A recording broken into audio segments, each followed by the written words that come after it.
distributor ke penjual, ke seller, kemudian seller ke seller dan ke konsumen. Kemudian ada juga PPN impor. PPN impor dikenakan PPN juga? Iya, tentu. Karena kalau seandainya PPN tidak dikenakan, PPN impor tidak dikenakan, tentu saja nanti harganya akan jauh lebih murah impor daripada produksi dalam negeri. Ini sama-sama kena PPN saja harga impor, harga barang dari luar negeri itu bisa lebih murah, apalagi kalau sampai barang dari luar negeri itu tidak dikenakan PPN, pasti negara kita atau apa namanya produsen dalam negeri tentu akan kerepotan mengenai persaingan harga. Maka biar antara produsen dalam negeri dan produsen dari luar negeri dalam hal ini impor, biar tidak terjadi kesenjangan, maka ketika impor barang juga dikenakan PPN. Tetapi ketika kita ekspor itu tidak dikenakan PPN atau dikenakan PPN dengan tarif 0%. Kenapa? Karena dia dikonsumsi di luar NKRI atau kita sebutnya di luar daerah pabean. Jadi PPN ini merupakan pajak konsumsi ya. Jadi selama kita tidak mengkonsumsi barang, maka kita tidak perlu bayar PPN. Benar seperti yang disampaikan oleh tadi ajakan boikotnya tadi. Ya kalau kita mau boikot bayar PPN ya kita jangan konsumsi barang. Jangan konsumsi barang hasil produksi atau kurangilah minimal.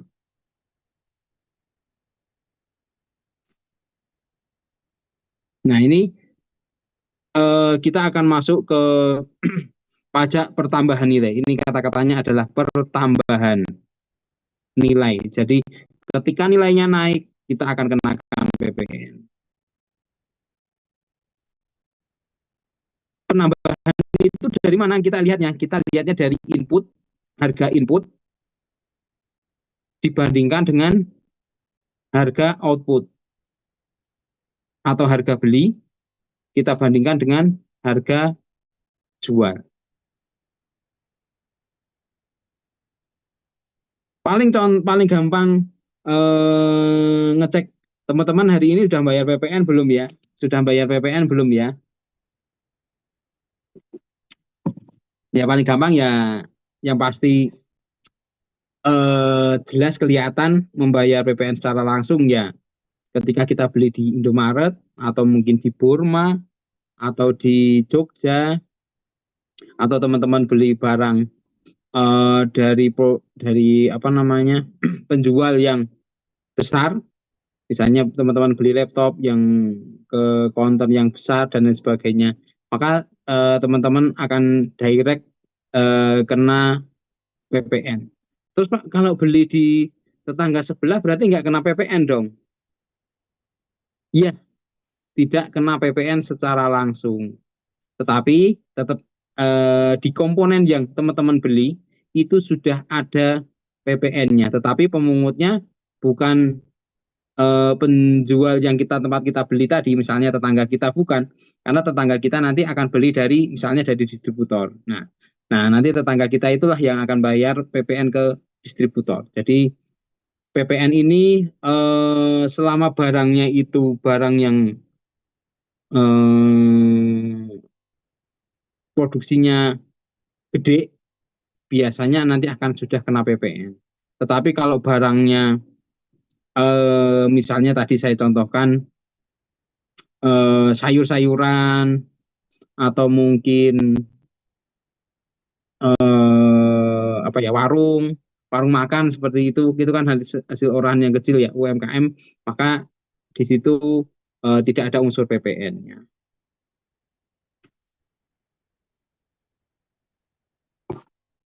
Jadi PPN itu apa sih Pak?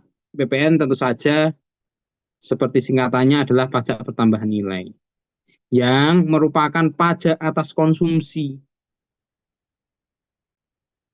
Kata kuncinya adalah konsumsi barang dan jasa, nggak cuma barang saja, termasuk jasa juga di daerah pabean. Daerah pabean di sini yang dimaksud adalah ya tentu saja NKRI. Kemudian dikenakan secara bertingkat setiap jalur produksi dan distribusi. Jadi dikenakan secara bertingkat. Jadi nanti dari sisi produsen kena PPN. Ini produsennya ya. Produsen nanti kena PPN. Kemudian dari produsen ke distributor satu nanti kena PPN. Nanti distributor kedua nanti kena lagi. Terus nanti ke pedagang besar kena lagi. Terus nanti dari pedagang besar misalnya ke Jogja gitu ya. Nanti kena ketika Jogja jual ke misalnya pedagang misalnya ke konsumen ya. Ini nanti juga kena PPN. Loh, Pak, berarti nanti PPN ini kena berkali-kali ya Pak ya. Di sini kena 12%, 11%, di sini kena 11%, di sini kena 11%, di sini kena 11%, di sini kena 11%. Berarti PPN dikenakan berkali-kali ya Pak. Itu kalau namanya adalah pajak penjualan. Sayangnya ini bukan pajak penjualan, ini adalah pertambahan nilai. Jadi PPN ini akan dikenakan untuk setiap tambahan nilai dari produsen ke distributor. Misalnya dari produsen dia ada beli bahan baku, beli mesin dan lain sebagainya, itu akan dikolek semuanya, kemudian dihitung berapa PPN-nya. Nanti kita akan mengenal yang namanya PPN masukan. Kemudian ketika dia menjual, misalnya dari produsen ini menjual, nanti kita akan kenal yang namanya PPN keluaran. Misalnya dia beli barang 10.000. Kemudian ketika dijual 11.000. Nah, ketika dia beli barang 10.000 ini dari produsen, dia akan dikenakan PPN. PPN-nya 1.000 misalnya. Kita anggap PPN 10% aja ya. Kemudian jualnya karena PPN 10% jadi 1.100. Ketika jual si produsen ini harga jualnya 11.000, kemudian ditambah PPN jadi 12.100.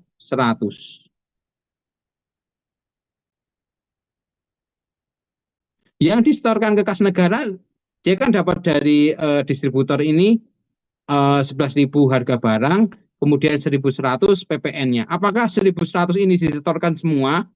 Ternyata tidak. Yang disetorkan cukup 100-nya saja, karena dikurangi dengan 1.000 pajak masukan. Jadi yang nanti akan disetorkan cuma 100-nya saja. Yang masuk ke kas negara 100-nya dari mana? Dari selisih antara pajak masukan dan pajak keluaran. Nanti kita perjelas. Nah, tarif PPN waktu itu tarifnya adalah 10%, kemudian untuk ekspor tarifnya adalah 0%. Seperti yang saya sampaikan tadi, untuk ekspor tetap dikenakan PPN, tetapi tarifnya 0%. Pak, bukannya sekarang 11%? Yes. Sekarang tarif PPN 11% per April 2022. Dan bentar lagi mau 12%. Jadi kalian kalau mau beli barang nih, bagusnya sekarang aja sebelum Januari, karena nanti Januari dipastikan akan naik 1%. Kalau cuma beli deterjen sih masih mungkin kenaikannya antara mungkin Rp100 sampai Rp200 mungkin ya. Tetapi kalau belinya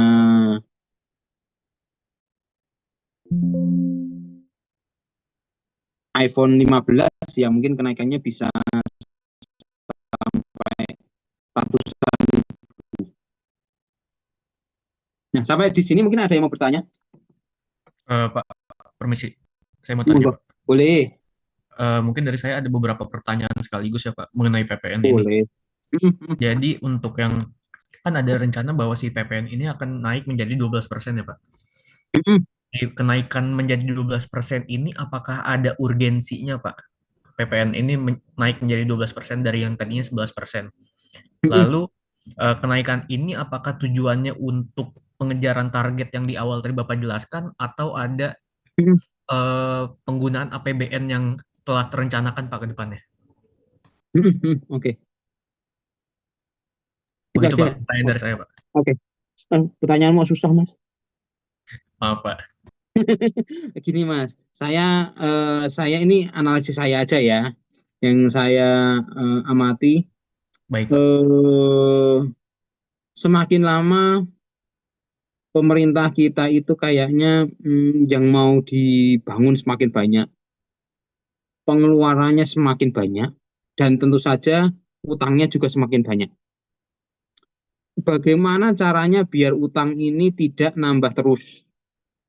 Pengen ngejar apa namanya, ngasih fasilitas jalan yang bagus, pengen ngasih fasilitas jalan tol yang bagus, pengen ngejar pelayanan yang bagus, tetapi nggak mau nambah utang. Dan tentu saja yang saya juga ini saya juga sesalin gitu, tetapi dari sisi pemerintah sendiri tidak mau berhemat gitu. Nah, akhirnya eh, solusi, dan kebetulan juga Indonesia itu, rakyat kita itu konsumtif banget gitu Mas. Kalau saya ya, yang saya lihat konsumtif banget. Makanya kalau PPh yang dinaikin, nanti efeknya PPh justru malah turun ya Mas. Actually kemarin kan PPh itu sebenarnya malah turun dengan penyesuaian tarif yang 0,60 juta itu. Awalnya kan 0,50 jadi 0,60, itu turun sejuta itu untuk yang penghasilannya di bawah 60 juta. Nah, itu kan justru malah diturunkan. Tetapi di sisi apa namanya, PPN yang notabene adalah konsumtif, itu malah dinaikkan. Ada dua eh, mata pisau yang saya lihat ya Mas. Yang pertama tadi yang sudah saya sampaikan untuk ngejar penerimaan negara yang nanti ujung-ujungnya untuk APBN biar lebih bagus, tidak banyak hutangnya. Jadi kita itu sudah merencanakan, kalau kita kan wajarnya orang kayak saya, orang berumah tangga itu kan nanti tahun depan saya gajinya sekian, konsumsi saya akan sekian. Tapi negara kita enggak, konsumsi saya sekian, misalnya konsumsi saya adalah 10.000, tapi penerimaan kita tahun depan itu cuma 9.000. Nah, kurang 1.000 lagi bukan konsumsinya yang diturunin, tetapi ditambah dengan hutang. Nah, pemerintah pengennya kita konsumsinya tetap 10.000, tetapi penerimaan negara tetap 10.000. Maunya begitu. Makanya pajak yang sudah naik dari kemarin adalah cukai, cukai rokok ya. Cukai rokok itu sekarang sudah luar biasa banget. Kalau teman-teman yang para perokok itu kemarin cerita, ternyata harga rokok itu sudah ada yang sampai 50.000, sampai 30.000 dan lain sebagainya. Dan itu sebagian besar harga dari situ itu paling tinggi adalah cukainya. Recording stopped. Tetapi yang terjadi apa? Konsumsi masih tetap tinggi banget, Mas. Begitu juga dengan PPN ini. PPN kemarin pakai 11%, ternyata konsumsinya juga masih tinggi. Jadi itu masih nanti bagus lah untuk negara. Tapi dari sisi kita sebagai masyarakat, kalau saya melihatnya, oh ini harga barang ini kan semakin tinggi, seperti yang diajakin tadi. Saya setuju, biar kita kurangilah apa namanya, konsumsi. Kita mulailah dengan investasi. Investasi yang paling gampang ya simpen dulu deh uangnya, atau nanti bisa beli emas batangan. Emas batangan itu termasuk yang dibebaskan pengenaan PPN-nya. Yang dari Antam ya, yang dari Antam itu dibebaskan pengenaan PPN-nya. Nah, teman-teman bisa mulai dari situ, ayo invest, invest, invest gitu. Jangan iPhone 16, Galaxy Ultra, Huawei apa kemarin, atau mungkin mobil Civic Turbo, itu nanti dulu deh.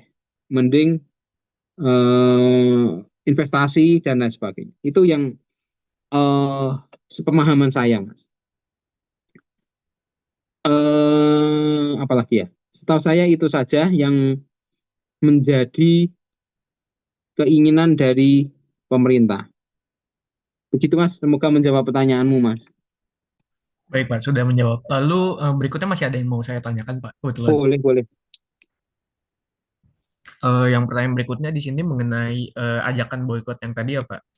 Hmm, Itu pendapat Bapak pribadi mengenai boykot tersebut kan jika kita melakukan kompak secara bersama-sama melakukan hmm, hmm, boykot, hmm. maka akan ada penurunan pada proses produksi dan manufacturing, lalu Betul, perputaran barang dan perputaran ekonomi negara akan melambat. Itu bagaimana ya, Pak, menurut Bapak? betul. Iya, betul. Itu betul banget. Tapi ya lagi-lagi tadi, Mas, yang saya sampaikan ke Mas, ke teman-teman semua di awalnya, eh masyarakat kita itu konsumtif, Mas. Betul, konsumtif banget. Makanya seandainya itu benar, seandainya ajakan tadi benar-benar terjadi, itu hanya segelintir saja, Mas. Nanti sebagian besar masih akan tetap konsum, dan sebagian kecil tadi apa namanya, mulai mengerem, mulai investasi, dan saya pikir kita bolehlah menjadi sebagian kecil tadi dengan mengurangi konsum tadi. Siapa tahu nanti ke depannya kita jadi punya apa namanya, punya penghasilan lebih dari apa yang kita simpan. Saya agak menyesal begini, Mas. Di tahun lalu itu harga emas cuma 901 juta gitu loh, Mas. Kenapa waktu itu saya nggak beli emas? Saya waktu itu buka, bahkan di tahun lalu itu malah saya jual emas buat beli mobil gitu loh. Kenapa saya uang yang saya miliki itu nggak saya buat beli emas, tetapi justru karena uangnya kurang, emasnya saya jual untuk beli mobil gitu. Yang benar kan waktu itu yang saya sesali, kenapa? Wah, seandainya waktu itu uang yang saya miliki, saya belikan emas saja waktu harga emas masih 900 ribu di tahun lalu. Tentu harta saya akan naik 50%. Taruhlah kalau kemarin saya punya 100, paling enggak 100 dalam bentuk emas ya. Sekarang saya sudah punya 150 minimal. Tentu menurut saya itu sangat bagus banget. Apakah akan ngaruh ke negara kita? Ya pasti ngaruh. Tapi karena mungkin karena pemerintah itu nganggap eh, masyarakat kita itu konsumnya luar biasa, jadi saya rasa tidak akan terlalu berpengaruh banget. Berbeda dengan apa namanya, boykot yang KFC, boykot McD, boykot Pizza Hut, itu kan benar-benar kerasa banget ya, Mas, karena kita masih bisa substitusi yang lain. Tetapi untuk PPN ini sebenarnya kita tidak bisa substitusi banget gitu, Mas. Misalnya kita mau menghindari beli deterjen gitu, bisa nggak? Nggak bisa kan, Mas? Kita menghindari beli apa misalnya, mau bikin rumah kita menghindari beli semen, nggak bisa. Paling menghindari beli semen A, tapi kita beli semen B, ya sama saja. Atau seandainya ya sudah kita beli mobil bekas aja gitu. Kalau seandainya kita beli mobil bekas aja, tentu saja orang yang harga mobil bekas akan naik. Karena orang apa namanya, harga mobil bekas naik, nanti akan orang yang punya mobil yang punya duit lebih, wah harganya lagi bagus nih, tak jual. Nah, dijual terus dia beli yang baru. Sama saja, Mas. Jadi kesimpulannya berpengaruh, yes, tapi nggak akan terlalu, dan akan dikonfront dengan apa, di apa namanya, digantikan dengan penambahan yang 1% tadi. 1% itu Memang 1%, tapi dari nilai barang. Tapi dari nilai PPN itu nilainya udah 9%, Mas. Jadi kalau kemarin itu 900, sorry, targetnya itu 800 tahun ini ya. Target PPN itu 800 triliun. Kalau PPN naik jadi 12%, nanti berarti minimal, ya bukan minimal, di tahun depan PPN itu bisa menyentuh di angka berapa? 900 triliun. Naiknya hampir 100 kurang lah, 100 triliun lebih. Bukan lebih, 100 triliun, ya sekitar di angka 100 triliun. Ini angka ngawurnya saya aja ya. Kalau kenaikannya kan sekitar 9%. Nah, 9% itu di angka itu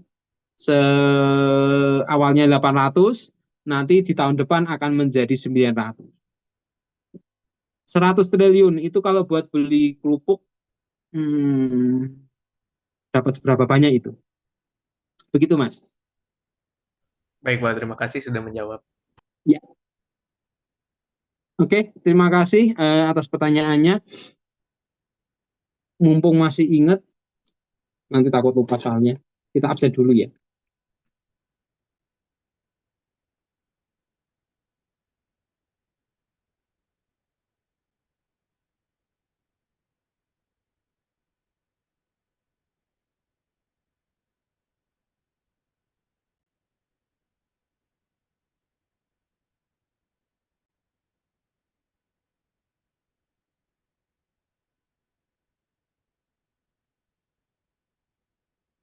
Jadi tarif yang 11% tadi itu dikenakan dari mana?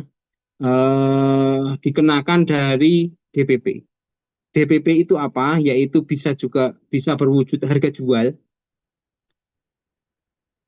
Ya, ketika kita menjual barang berarti kita sebut harga jual. Penggantian. Jadi untuk mengganti jasa biasanya kalau kita jual jasa namanya nilai penggantian, atau impor ketika kita beli barang, atau ekspor ketika kita menjual barang ke luar negeri, dan nilai lain yang dipakai sebagai dasar untuk menghitung pajak yang terutang. Pak, katanya tadi 12%, Pak. 12% kan masih tahun depan. Kalau tahun depan ya saya ganti 12%. Kalau saat ini masih 11%. Tadi kita analisis dulu. Harga jual itu apa sih, kita cari tahu pengertiannya ya.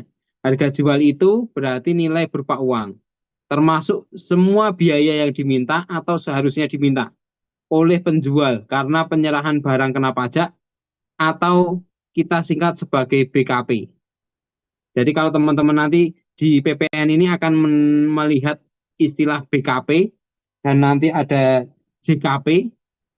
BKP itu artinya barang kena pajak. Kalau saya bilang non BKP itu artinya barang yang tidak dikenakan pajak.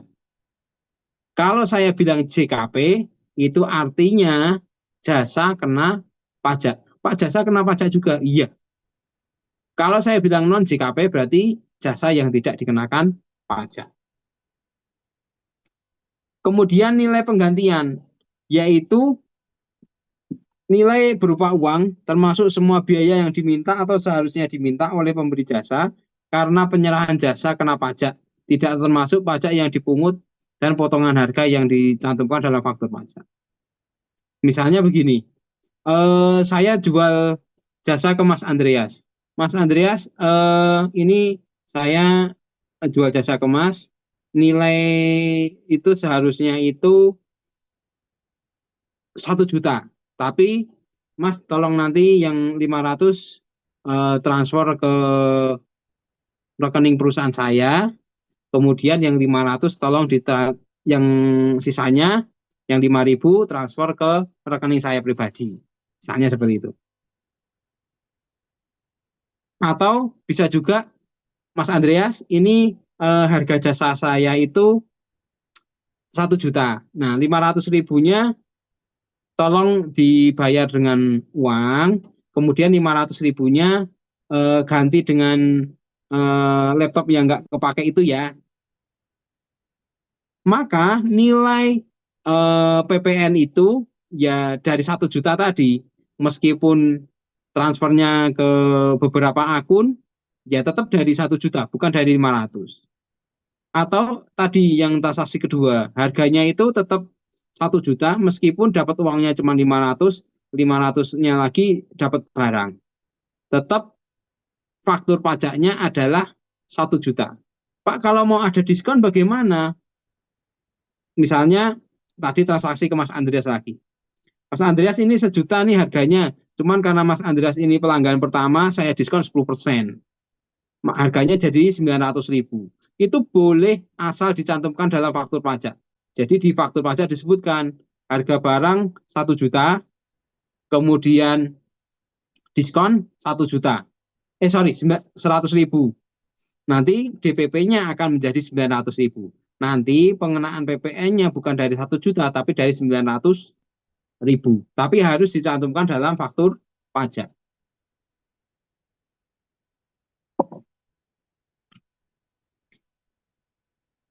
Contohnya nih, PT Aditya Makmur Sejahtera menyerahkan jasa perbaikan komputer. Jasa perbaikan komputer. Nah, nilai penggantian jasanya itu 1.110.000, termasuk PPN. Nah, ini nanti kalau bikin kontrak, biasanya di dalamnya itu ada kata-kata sudah termasuk PPN. Nah, DPP-nya terus jadi berapa gitu kan? Sedangkan angka ini sudah termasuk PPN. Cara mencari DPP-nya itu berarti 100 dibagi 111%. Dikalikan 1.110.000. Nah, DPP-nya itu seharusnya adalah 1 juta.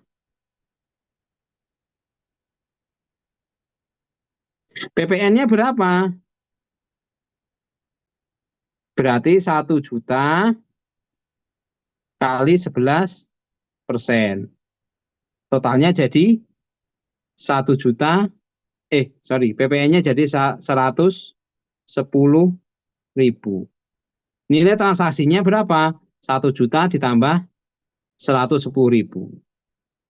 Biasanya ini tercantum dalam proyek. Di proyeknya itu disebutin nilai kontrak sebesar 1.110.000.000 termasuk PPN. Nah, kita nyari DPP-nya bukan dari angka proyek tadi, tapi harus dikeluarkan dulu dengan cara seperti ini. Termasuk nanti kalau ada soal kata-katanya termasuk PPN, nah maka teman-teman cari DPP-nya terlebih dahulu ya. Kemudian nilai impor, yaitu nilai berupa uang yang menjadi dasar perhitungan biaya masuk, ditambah pungutan lainnya yang dikenakan pajak berdasarkan ketentuan peraturan perundang-undangan pabean. Untuk impor BKP, tidak termasuk PPN yang dipungut menurut undang-undang. Untuk impor yang dikenakan PPN, ini untuk yang BKP. Tapi tidak termasuk, Pak, berarti kalau kita manfaatin jasa dari luar negeri, enggak kena pajak. Kalau di dalam negeri kan kena. Enggak kena di sini, tapi kena PPN dari JKP tidak berwujud. Jadi tetap kena ya, memanfaatkan jasa dari luar negeri, kena PPN, memanfaatkan barang dari luar negeri juga kena PPN. Pak, kalau barang kan yang nanti mungut kan bea cukai. Ini pemungutnya bea cukai ya. Ketika barang masuk ke, misalnya masuk ke pelabuhan, maka ada teman-teman kita yang dari bea cukai yang akan mengawasi barang masuk. Nah, ketika barang masuk, tentu saja akan ditagih, ini sudah dibayar PPN-nya belum? Kalau belum, nanti akan dibayar, diminta untuk bayar PPN. Atau mungkin teman-teman pernah dengar apa namanya, ketika ada orang bawa belanjaan dari Malaysia atau Singapura, terus dia mengeluh kok kena suruh bayar pajak lagi, atau ketika dia beli online dari Batam atau dari Singapura kok ditagih sama JNE gede, nggak cuman ongkos kirimnya juga, tetapi ditambah dengan PPN-nya. Kok suruh bayar PPN juga? Ini sama. Eh, Ketika barang masuk dari luar daerah Pabean, masuk ke Pabean, nanti akan ditagih PPN oleh teman-teman Bea Cukai. Dalam hal ini, kalau menggunakan kurir atau ekspedisi, nanti teman-teman kurir yang akan menagih ke teman-teman, dan mereka nanti akan setorkan ke kas negara melalui Bea Cukai. Itu kalau barang. Nah, kalau jasa, Pak, kalau jasa kan misalnya kita manfaatin jasa arsitek dari luar negeri.